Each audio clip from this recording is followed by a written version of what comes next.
रावण केवल एक राक्षस राजा मात्र नहीं थे। वे एक महान विद्वान, भगवान शिव के परम भक्त, ज्योतिषी और अत्यंत शक्तिशाली शासक भी थे। उनकी लंका सोने की थी। देवता भी उनकी शक्ति से डरते थे और उनके ज्ञान की चर्चा तीनों लोकों में होती थी। लेकिन इतनी शक्ति और बुद्धि होने के बावजूद भी उनका जीवन अंत में अत्यंत दुखद रहा। कहा जाता है कि जब युद्ध भूमि में उनका अंतिम समय निकट आया, तब उन्होंने संसार को कुछ ऐसे गहरे उपदेश दिए जो आज भी लोगों के जीवन में बहुत उपयोगी माने जाते हैं। नंबर 1, अच्छे काम को कभी कल के लिए मत टालो। रावण ने अपने जीवन की सबसे बड़ी गलती को याद करते हुए कहा, मैंने बहुत से अच्छे काम करने की योजना बनाई थी, लेकिन हमेशा बाद में कर लूंगा कहकर टालता रहा। लेकिन बुरे काम जैसे सीता का हरण उन्होंने एक पल के गुस्से और अहंकार में तुरंत कर दिया। उसी एक गलत निर्णय ने उनके पूरे जीवन का अंत कर दिया। ये शिक्षा हमें सिखाती है कि जीवन में अच्छे काम कभी टालने नहीं चाहिए, क्योंकि समय किसी के लिए नहीं रुकता। लेकिन बुरे निर्णय लेते समय बहुत सोच विचार करना चाहिए।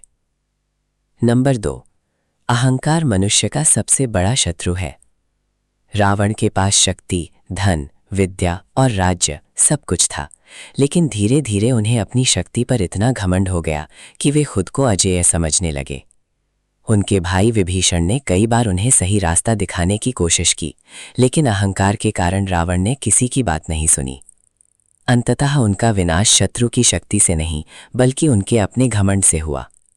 इसीलिए रावण की ये शिक्षा है, मनुष्य को बाहरी शत्रु से पहले उसका अहंकार हराता है। नंबर 3, किसी को कमजोर मत समझो। रावण ने राम को एक साधारण वनवासी मानव समझा। उन्हें लगा कि एक सामान्य मनुष्य कभी शक्तिशाली लंका को नहीं हरा सकता।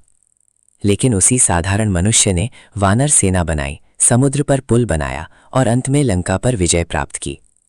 रावण ने अंतिम समय में स्वीकार किया कि उन्होंने अपने शत्रु को छोटा समझा और यही उनकी हार का सबसे बड़ा कारण बना। ये शिक्षा बताती है कि जीवन में किसी भी व्यक्ति, अवसर या परिस्थिति को हल्के में नहीं लेना चाहिए। नंबर 4, केवल ज्ञान पर्याप्त नहीं है, अच्छा चरित्र भी जरूरी है। रावण एक महान विद्वान थे। वे वेद, शास्त्र, ज्योतिष और युद्ध कला के ज्ञाता थे। लेकिन इतने ज्ञान के बावजूद वे अपनी इच्छाओं, क्रोध और अहंकार को नियंत्रित नहीं कर पाए। उनकी बुद्धि महान थी, लेकिन उनका चरित्र कमजोर था। इसीलिए अंत में उन्होंने ये समझाया, यदि ज्ञान सही दिशा में उपयोग ना हो तो वही ज्ञान विनाश का कारण बन सकता है। नंबर 5, क्रोध और गलत इच्छाएं जीवन को नष्ट कर देती हैं। रावण के पतन का सबसे बड़ा कारण उनका अनियंत्रित क्रोध और इच्छाएं थीं। एक पल के अहंकार और गुस्से में लिए गए निर्णय ने पूरे लंका को विनाश की ओर धकेल दिया। जब मनुष्य गुस्से में निर्णय लेता है तो वह सही और गलत में फर्क नहीं कर पाता। इसीलिए रावण ने अंतिम समय में समझा, सबसे बड़ा युद्ध बाहरी दुश्मन से नहीं, बल्कि अपने ही मन से होता है। रावण की कहानी केवल अच्छे और बुरे के युद्ध की कहानी नहीं है, ये शक्ति, ज्ञान, अहंकार, इच्छा और कर्म की गहरी कहानी है। इसलिए आज भी उनके अंतिम उपदेश जीवन के महत्वपूर्ण सबक माने जाते हैं।